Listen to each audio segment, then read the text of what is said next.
Hello, everyone. So this month, as you know, we are focusing on Under His Wings You Will Find Refuge. In Psalms 91, he who dwells in the shelter of the Most High will abide in the shadow of the Almighty.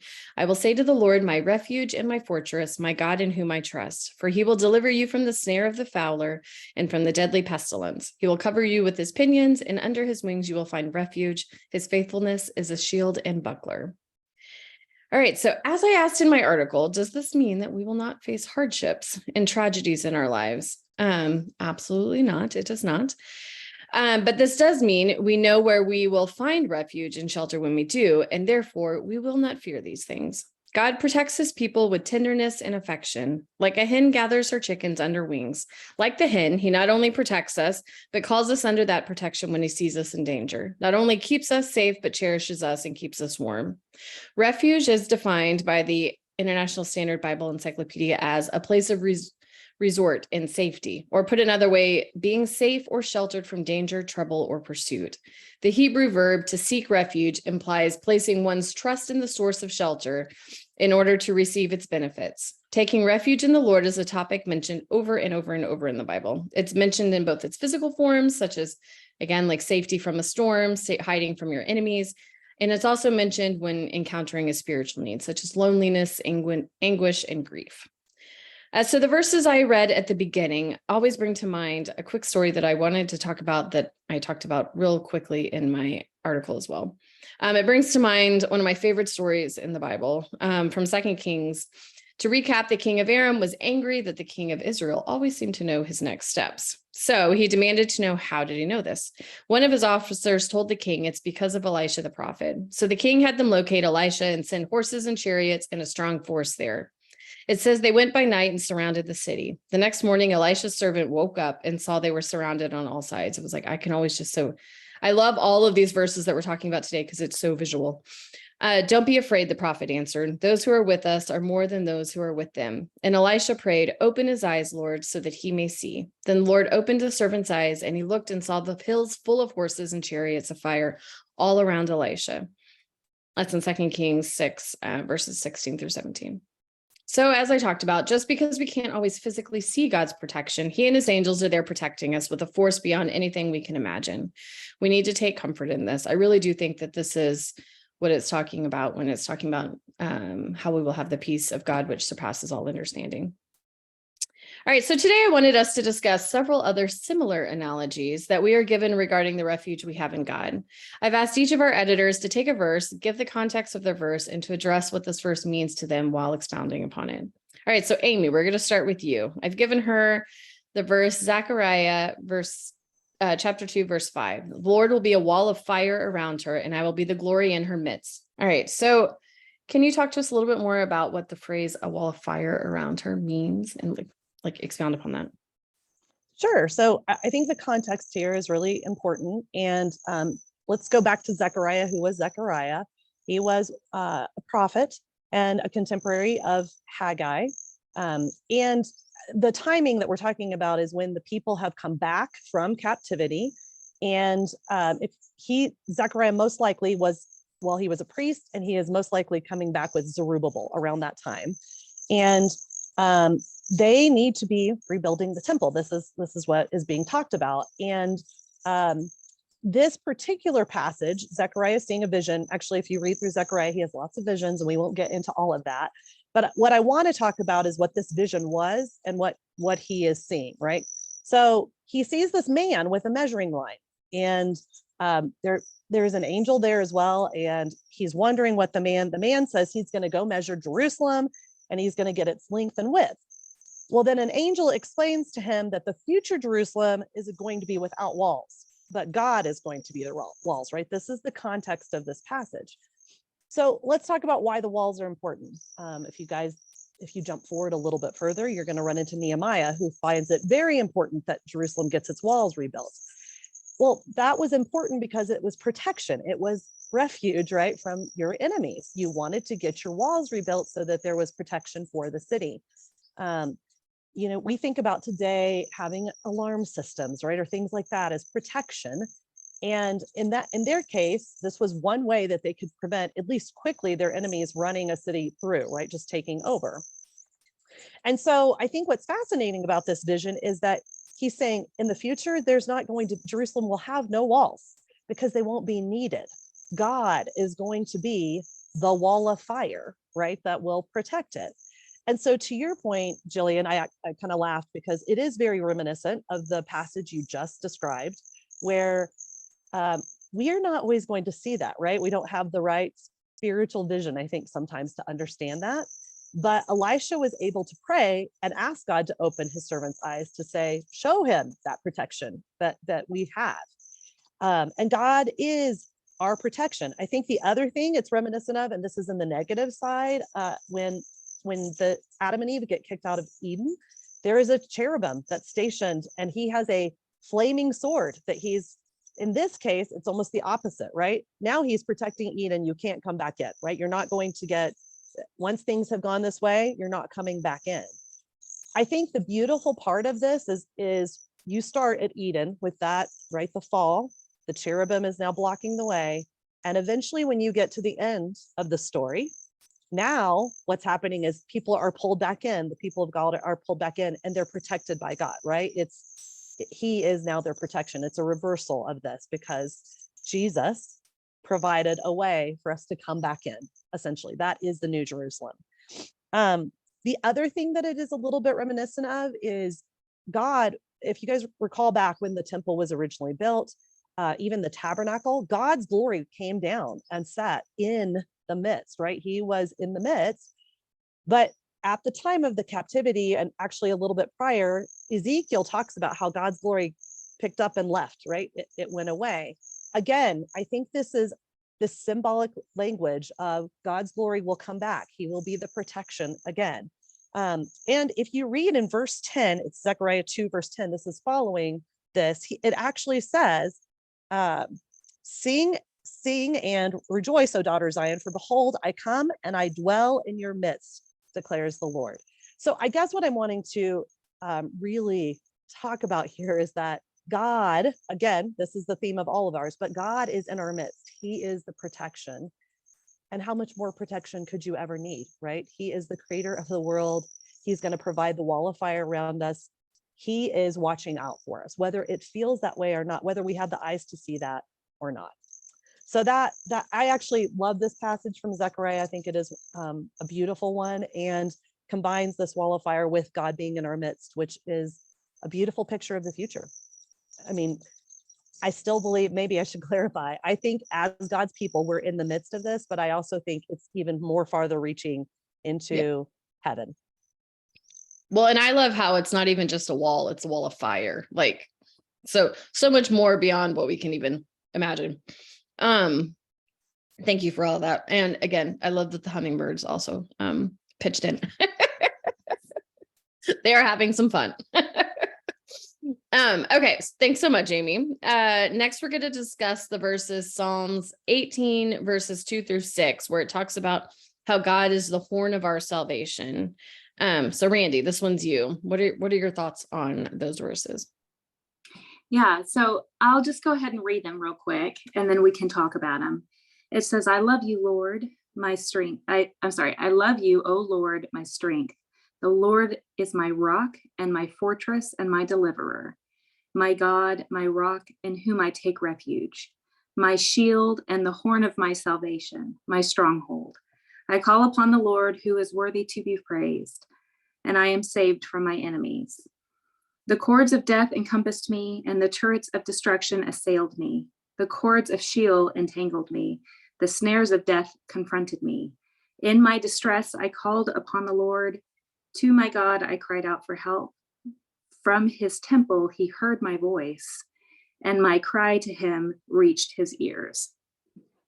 So we're told that this psalm was written by David once the Lord had delivered him out of the hand of his enemies. So it's in Psalm 18, and it's also in 2 Samuel 22. It's the same psalm repeated. And specifically, as Jill said, I was asked to talk about what the horn of salvation was. So God, let's see, sorry. David here says that God is his rock, his deliverer, his shield, and his horn of salvation. And this term horn of salvation is a little bit unfamiliar to us. It's not a symbolism, I don't think, that comes like naturally to us in this modern Western world, for sure. So I don't know if this is all stuff that people know already. I had no idea. I really enjoyed the study for today. But if we think about an animal like an ox, which would have been like the Middle East, what David, or a ram is probably what he was thinking. For us Westerners, Europeans, and those of us in North America, I think if we think of it like an elk or a moose, like the antlers of an elk or a moose, we understand I don't know, fascination is not the right word, but we're kind of fascinated with these animals that have like these weapons that are built into their heads, right? We're sort of in awe of their power, and we understand the damage that they can do to their adversaries as animals with these huge things on their head. In fact, in the Western world, we're so fascinated by them that we like hang them on our walls. Like we love antlers on our walls. Texans like the longhorns. Liz has a moose antlers on her wall, right? But we understand like there's something about the power of this animal and its horns that God has given these animals these weapons that sort of sit as almost like crowns of glory, right? It's more than just a weapon, but God gives them these things. It's their honor and also their salvation at the same time. I mean, for lack of a better explanation, that's exactly what it is. And in Psalm 92:10, David says, "But you have exalted my horn like that of a wild ox." And so I think that's where this comes from. And then from that, we see more symbolism, but we see Hannah using this language, her horn being lifted up and exalted. I believe this is her head. So it's like this honorable thing. God has exalted her. He's lifted up her head. This is when she's praising and thanking God for Samuel, her son, and she's delivering him over to Eli to serve the Lord. We see horns being put on the altar and the table of incense in the tabernacle and the furniture of the tabernacle. Both of these pieces of furniture are for the sacrifices that are given by God's people to God. That's in Exodus 27 and 30. We also see on the flip side, Amos talks about removing the horns of the altar, as in removing the salvation because the people no longer love the Lord. And so we see this symbolism of salvation over and over and over. Horns were filled with oil for anointing. Actually, we only see this once, I think. Samuel anoints David with a horn full of oil. And if you'll remember, David was anointed king before Saul was taken off the throne. I mean, it's going back to the passage, it's the reason why Saul was so mad in the first place, was that David, he knew, would be the king. We also see horns being used as instruments when the priests are marching around Jericho in Joshua 6. All of these symbols are not only salvation, it's not only that they're going to win, that they're going to be saved, but it is a salvation through honor and power. It is a very noble symbol. The winner has defeated their adversary because they are better in all respects, not out of trickery or even worldly schemes, but an honorable defeat. Like they've won fair and square. They are honorable victors. They are glorious victors. And I don't think it's a coincidence even that the helmet of salvation that we talked about last year in the Christian's armor is something that you wear on your head. It's this salvation that sits on your head. And I think it goes back to the symbol of the horn being the salvation. And so the symbol of a horn is much more than just something that protects us. It's something that will bring us glory. I love you, O Lord, my strength. The Lord is my rock, my fortress, my deliverer, my God, my rock, in whom I take refuge, my shield, the horn of my salvation, my stronghold. I will call upon the Lord, who is worthy to be praised, and I am saved from my enemies. So just to add like just a personal, I think this year I've personally seen a lot of really horrible things happen to people. There's no need for specifics because just like Joe was saying, we all have horrible things happen to us, but I have seen firsthand godly men and women clinging to God most recently. God as their fortress, as their deliverer. They found God to be their refuge and their shield. And when we are in pain and cling to God, it doesn't always feel like strength. It doesn't always feel like glory and honor. But I think that's where this horn of salvation sort of sets the rest apart, that there's a lot of honor and glory in it.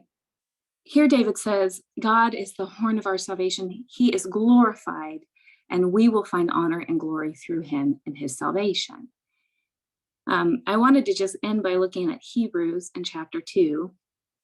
The author of Hebrews is talking about the founder of our salvation now, just to tie it back to our salvation now. And in beginning in verse 5, it says, "For it is not to angels that God subjected the world to come, of which we are speaking. It has been testified somewhere." And here the author quotes David in Psalm 8. "What is man that you are mindful of him, or the son of man that you care for him? You made him a little lower than the angels. You have crowned him with glory and honor, putting everything in subjection under his feet." Now, in putting everything in subjection to him, he left nothing outside his control. At present, we do not yet see everything in subjection to him, but we see him who for a little while was made lower than the angels, namely Jesus, crowned with glory and honor because of the suffering of death, so that by grace of God, he might taste death for everyone.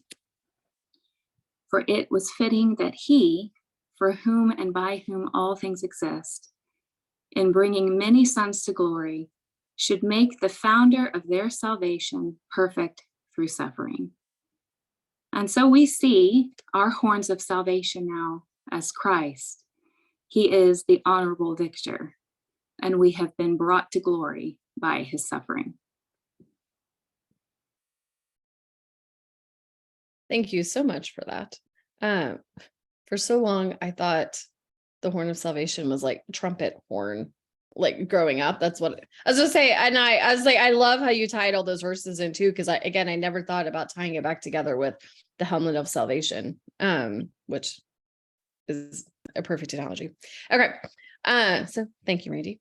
All right. So next we're going to go to Lee.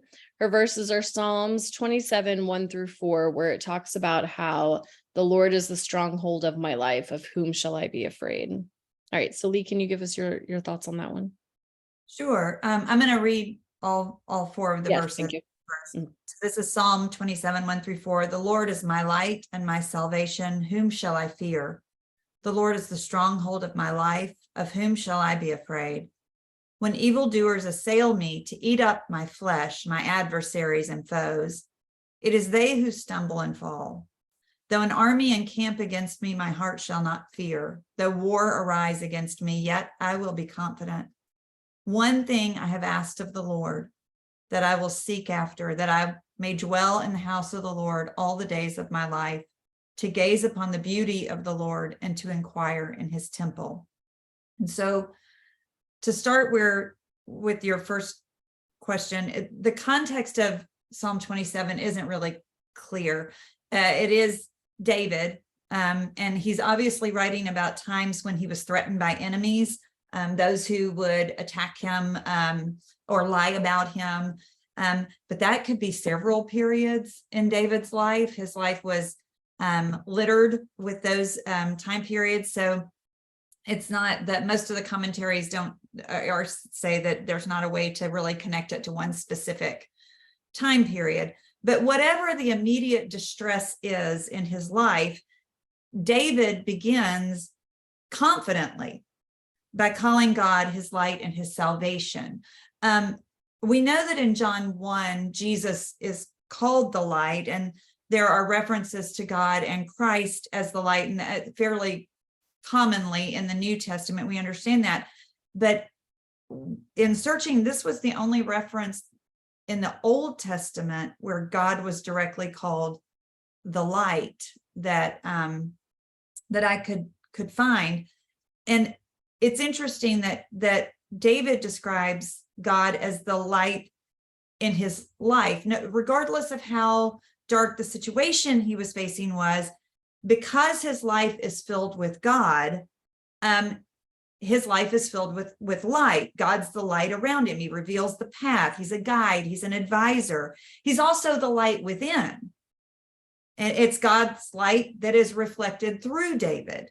It's the same light that we're supposed to have within us so that we can be then reflections of God in the world, thus being the light. David knows that it's God's light in his life that brings salvation. Now, he's probably referring to physical salvation. Deliverance is actually the word, that he's the deliverer. It's the same word. But we understand, of course, as Randy was pointing to also, and Amy, that Christ is the light and literally our salvation and deliverer in a spiritual meaning. Although I do think that David understood that too. We don't know how much David understood without the full revelation, although he does write some messianic psalms. We don't know how much he understood about that, and that's another rabbit hole that I ended up going down that I won't go down right now. But it is, he does connect God with that. And the point is that David knows with certainty that the only place of refuge, the place of safety and stability in the trials of his life, the only true stronghold or fortress that he has is God. This is a man who has run for his life and hidden in caves. He's had his wives and his children and all the people out of Ziklag taken away, and he's lived among his enemies. He's been in his own country surrounded by enemies of his own people. And even after being anointed the king, a crown he's going to have to wait for and fight for and trust God that God is going to do it. And with all of his faults, David knows who God is in his life.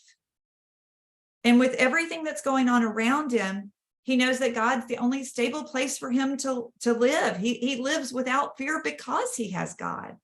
In verse 2, he says that these people are waiting to eat his flesh. And, there's a lot of, in the commentaries, there's a lot of discussion about the fact that it's one of the things that Goliath says to him is that he's going to give his body to the birds to eat his flesh. And so maybe there's that consciousness in David that he's looking back at that. The intent of the enemies has always been David's total destruction, to strip his flesh from his bones, to consume him. But David says that God has caused them to stumble and fall. He doesn't take credit for the victories that he's had in his life. He gives the credit to God. And this is a man who certainly would have been, he has men who are willing to do anything for him. We see them, go to Bethlehem and endanger their lives to get him water that he then pours out on the ground when he's waiting to take Jerusalem. And he's a man who has great power and we would look at him and think he has it all. And he takes none of the credit for himself. He doesn't let that get in his way. So coincidentally, the ladies here in Jacksonville are studying David in their Thursday night weekly ladies class. And a couple of weeks ago, the lesson was about David finally taking the throne of Israel and how he named his victories. And that's something that has stuck with me. They're working through the Cassandra Martin workbook, and she suggested that we just think about the victories that we've had in our lives. And she suggests even naming them. But I had never thought about naming victories or even specifying them. Really, we look back on our lives and we see them and we know they're there. Certainly, I had a conversation with my daughter-in-law recently, and she said she almost didn't come back to FC the years that John was there. And she said, but at the last minute, I changed my mind. And I told her, I said, oh, that was me. That was me praying. And we don't look back at those things in our lives and necessarily, we know God's working, but we don't count them as victories. We see things later that perhaps we hadn't even really considered a victory at the time, might have seemed more like a defeat. But that's what gives us the confidence to say, why should I be afraid? If I look back and see all of the things that have been done, even when I wasn't doing what I was supposed to be doing, why should I be afraid? Now, it's like we live in a culture riddled with anxiety. And I guess all cultures probably always have been. People worry about themselves, but the life of a Christian should be relatively worry-free. That's part of the life that reflects from us to others. If we're constantly in a state of chaos and anxiety and worry, then why would anybody want to be that? People around us are just consumed with worry about the state of the nation or the future of the world peace or the stock market or crime or the housing market or our physical health. I have to tell you, when I'm in America, if we don't watch a lot of television, but if we are watching TV, the number of commercials about medicine is overwhelming. I start thinking I'm having symptoms of things I didn't even know existed before that 30 seconds. It's nuts in a lot of ways. I mean, and I understand there are genuine medical concerns, but we are bombarded with things. It's just another way to make us focus on ourselves and not the things that we should be focusing on. It's a tool of Satan. If you don't have something real to worry about, then our culture will provide one for you. It's amazing. And of course, what most people fear is death. And it's the unknown in a way, except for us, it really isn't. We don't know how things will work or what the spiritual existence is going to be like, but we know that God's there. So why should we fear that even? I mean, that's what Jesus tells his disciples. Don't fear the people who can kill your bodies. Fear the things that can kill your soul. And so we just have to get our focus straight. And I do understand that those things cause real stress, but they can't be what defines us. If we know who God is, then we can let go of a lot of those things that want to weigh us down, that try to weigh us down if we allow them to. Satan just distracts us. And if we're spending our time worrying, then we aren't spending our time serving. And we can't serve two masters. And so either the world will rule our lives with its anxiety and lack of peace and dwell within us. And then that's what's in us, because that's what sucks up our energy and our time and our thoughts. Or God will. And we get to choose. And David chose God. The very last verse of this, his life isn't going to be without struggles. That's not the expectation. He just understands that the struggles are going to be managed and the outcomes are going to be determined by God. He does not pretend to be in control. He says whether he's surrounded, attacked, lied about, cheated, he will be confident and not afraid. And he makes that decision to trust in God. And he says, that's the one thing that he asks. He says, I have one thing. One thing I ask and one thing I seek.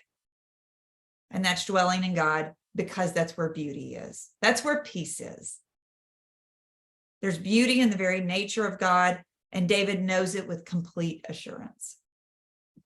Without God's full revelation about salvation. It's sad to think about how many people miss that with the full revelation. David sought after God. He wanted to dwell in his house. He looked for the beauty of God in his life. And so we have to ask ourselves, what are we searching for? What is it that I'm looking for? What do you spend your time on? When you're stressed, what do? Well, that's your refuge. Most people find it in things of the world. And in an information age, we're running after the wrong information, trying to either prolong or improve our lives here on earth. That's not dwelling in the house of the Lord. David isn't simply wishing that he could hide away in the tabernacle. Shying away from a conflict isn't his nature. He wants to dwell with God in his daily life. And that's a much deeper desire than a physical building. Living with God isn't dependent on where we are. It's a decision to make God a permanent fixture in our daily lives. I think it's an underlying consciousness of God, knowing that his presence is with us throughout the day and feeling him around us, that he walks with us. The idea of Enoch walking with God is interesting to me, that he felt him there. When you walk with someone, you know they're there, even if you're not talking. There's that feeling of them. David feels God's presence in dark times, and it provides the light, but he also feels it in times of joy. It's his habit to look around and look for and feel God. And if we search for him, we'll find him. God promises us that. He knows also that that's where he's going to inquire, that there's more to know. He doesn't have the answers. And so he says that he will inquire of God. That's where we go for our answers. People go to self-help books or talk show hosts, all sorts of places looking for answers when we have them. We just go to the wrong place. God's beauty and light are there whether we look for them or not. But if we look at his beauty with the eyes of faith and consider his mercy and love, how could we not want to know more about him? How could we not offer ourselves as living sacrifices? You know, we talked specifically today about taking refuge in God during times of hardship and suffering, which David has endured and expects to endure in the future. But God also sees God as a refuge in times of joy. And our habit throughout our day needs to be to look for God. And then when hardship comes, and like Randy was talking about, it comes. It's there. We'll do what is our habit. And we'll go to him for stability and protection and peace.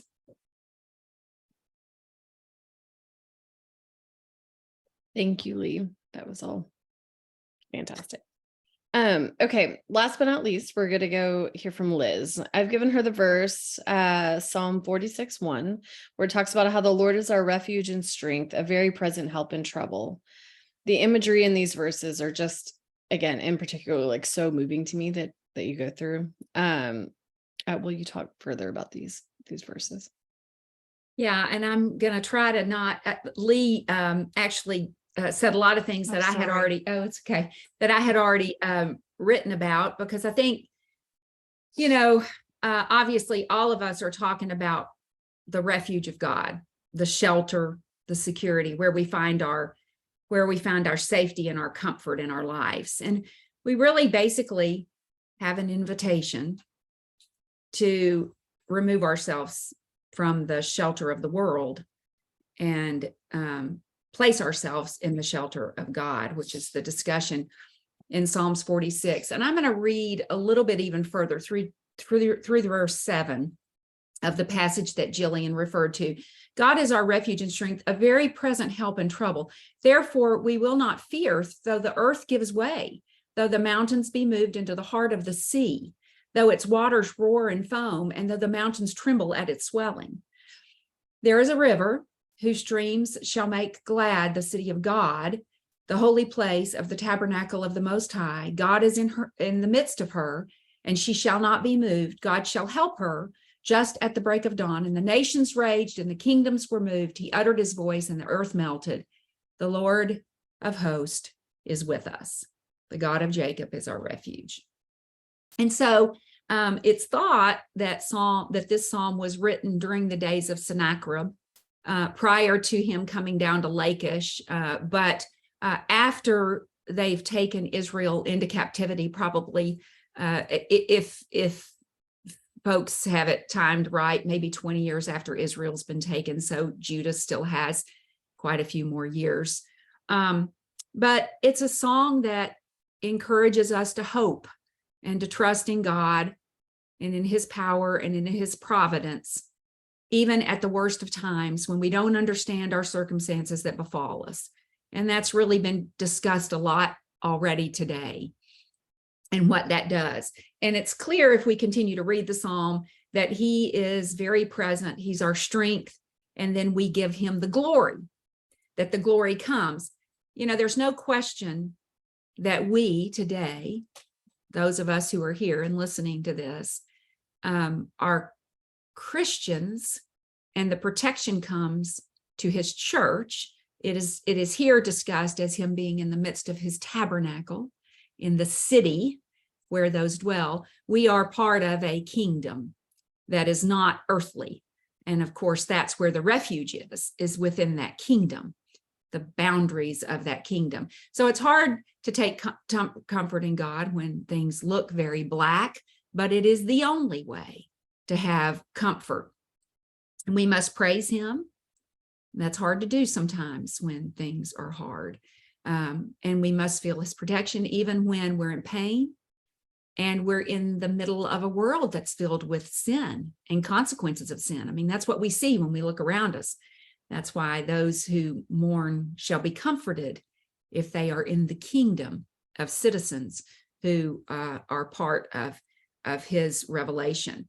And so it's hard. It's hard when we see the consequences of sin, when we lose loved ones, when we're ill and when we're in pain, and when others betray us. There can be great betrayals. And when we're ridiculed or hated for what it is we believe or what it is we say or what it is that we know through the wisdoms of God, the sentiments of these verses really are that God is all sufficient for us. Therefore, we don't fret and we don't fear. Lee talked a lot about that. When we have holy reverence and we know God, then we don't fear the power of hell or earth. There is just no fear of the things that surround us. We love the verse, if God be for us, who can be against us? And that's really the sentiments of what we're talking about here. Matthew Henry said, "It is our duty, it is our privilege to be thus fearless. It is an evidence of a clear conscience, of an honest heart, and of a lively faith in God and his providence and promise." And that is what those look like who seek the refuge of the Lord, who dwell in that refuge. I will not fear, though the earth be removed. This psalm has, like Jillian said, the language of this psalm is particularly wonderful when you think of what God can do to the earth. And though the earth be removed, even everything I know, everything that makes sense to me, my home, my food, my comforts fail, when everything that supports us fails, when our countries disappoint or fail us, our homes, our health, our families, I still remain steadfast in my faith in God so that I don't live with fear and anxiety. Actually, the language, like I said, of this psalm is scary. If you read it, really, it's scary. Supposing that the earth is removed and that the earth and the lands are thrown into the sea. That's what it says here. And even if the mountains, which represent the strongest and the firmest parts of our earth, are buried in the depths of the ocean as it rages and it foams and it roars and it makes all kinds of thunderous noises, beating the shores, so much so that the entire earth shakes. That's the language that's used here. What do we do if all that happens? What is that? And the psalm goes on to say, even if the kingdoms of the earth are in a state of confusion and they're fighting wars and they're acting crazy and they have leaders who are evil and they leave their people in continual unrest, even when they oppose God's people, even killing them. We know of situations right now that we're praying for daily in Northeast India, of those Christians who are hiding right now. What happens with our fear when all of those things happen? Well, we're not part of that kingdom, are we? It's easy not to fear about something that's happening in another kingdom when it doesn't relate to us. And we're really those people. We're not part of that kingdom. We know our kingdom is a refuge, and that it is eternal, and that it does not war or change or wear battle wounds. That's what we're a part of. And so when everything in our lives is not in its proper place, and when we fall into unexpected circumstances, and when tragedies strike, and when we find ourselves ill or diseased, when we lose those who are important to us, when life disappoints, when somebody betrays us, where is our safety and comfort? And we really have an invitation. You know, I love to say, a lot of our young people don't like invitation songs, and yet the Bible is full of invitation after invitation after invitation after invitation. We have choices to make, and we can accept the invitation or not. And so the question is, where do we seek our refuge? And that's what Lee was saying. What is our shelter and where is our safety? If the earth is removed and all that we have in the treasure, and all that we have are treasures that are laid up here, if everything that we have fought for and everything that we have worked for and all of our energy is expended on the treasures on earth, if we are those people whose hearts are set in it, then we find ourselves unstable when our ground is washed away. It's story after story. It's the house that's built on the sand. It's those who are the soil that receives the word, but the thorns come in. It's parable after parable, and we lose everything if that's where our treasures are. But for those of us whose treasures are laid up in heaven, and we expect our happiest times to not be on earth, but when earth is burned up, then we don't fear, because we have something much better than this, in order that we might always look to the things that are going to make us the happiest. We yearn actually to be outside of this earth, and therefore the consequences that happen in the earth don't really affect us. I think I almost can't have the discussion, you know, obviously Psalms 23, many of us have memorized, and it's something we can go back to, but I think Psalms 23 sums up the refuge and the what it looks like to dwell with the shelter of God. And when we think about our refuge and what we're afforded in life and in death, seeing the simplicity and the complexity at the same time of the true refuge of God. The Lord is my shepherd, and I shall not want. He makes me to lie down in green pastures. He leads me beside the still waters. He restores my soul. He leads me in the path of righteousness for his name's sake. I mean, this is how we live in refuge of the Lord. We're in his pastures. He's protecting us. Yea, though I walk through the shadow of the valley of death, I don't fear evil. For you're with me, and your rod and your staff, they comfort me. You prepare a table before me in the presence of my enemies. You anoint my head with oil, and my cup runs over. Surely goodness and mercy shall follow me all of my days, and I will dwell in the house of the Lord forever. And that is what it looks like to live in the refuge of God. And we do not fear, whether it is when we are laying beside the still waters in times that we do not understand. We know that we are in the pasture we need to be. We know that we're exactly where we're supposed to be. We know that he is watching over us. He's going to lead us into a different pasture when danger comes. And in the end, even through the shadow of the valley of death, we don't fear. And so even in death, the thing that men fear most, and Lee touched on that, God is there as our refuge. We have no need for fear. Our pastures may change, but we are not without a shepherd. He is leading us. He is restoring us. My soul may thirst and hurt, my heart may break, but he restores my soul, not promising that they will not happen, but that we will have refuge in pastures of righteousness. He restores us in illness and pain, in all times. And I'm not sure what it feels like to not have a refuge to cling to. I've not felt that I've been outside the pastures of my shepherd in a long time, but I mourn for our world who doesn't have the refuge of the pastures of our Lord. I don't know what they do to not have the rock, to not have the cleft that is covered with the hand of God. I don't know what that looks like, but if you're there, I would find the pastures of the Lord and the refuge of our God. And that's the way our refuge is described, as the rock, as the cleft. It's the place that I fly to, that I cling to, and that I stay in. Because without it, I would have to try to find refuge in a place that has no restoration, no safety, no comfort, and no shelter. It is a dry land, a search that would leave me empty and without, and homeless and wounded. And so I thank God for being my refuge. Though I don't deserve it,